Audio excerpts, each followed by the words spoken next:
A recent Law and Order story disrupted the link between the original series and its current spin-offs. The iconic NBC series has been a mainstay on NBC for over 20 years, although there was a 10-year hiatus between seasons 20 and 21. It is part of a 3-hour block of Law and Order shows, all of which take place in the same universe and which sometimes feature crossovers with one another.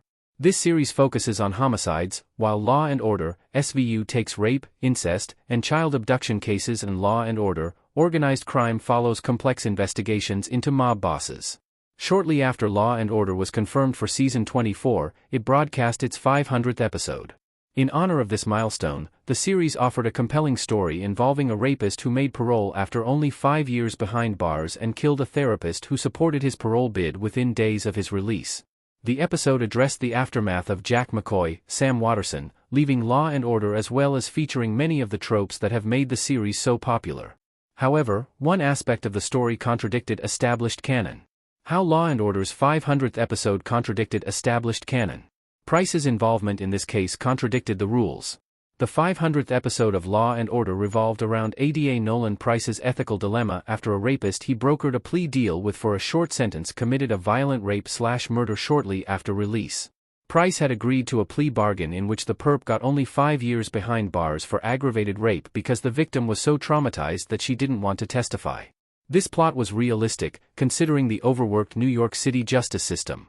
However, this story violated a key aspect of how cases are prosecuted in the Law and Order franchise. When Law and Order SVU's Dominic Carisi changed career paths and became an ADA instead of a cop, he joined a breach of the DA's office that was formed specifically to prosecute rapes and other SVU cases. As ADAs, Carisi and Price both report to the same district attorney. However, Price should not have prosecuted this case because he does not work for the Special Victims Branch of the DA's office. The episode did not offer any explanation about this contradiction, instead proceeding as if rape cases fall under the regular DA's office. Law and Order's 500th episode ignored SVU's existence altogether.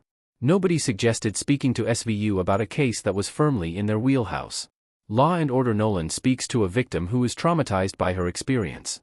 It would have made sense for Price to consult with Law and Order SVU's Olivia Benson or another member of her staff on this case.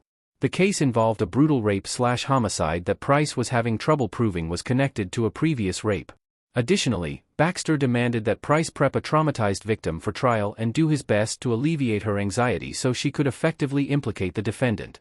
These issues are SVU's area of expertise, especially Benson, so the logical thing to do would have been to consult her about the best way to proceed.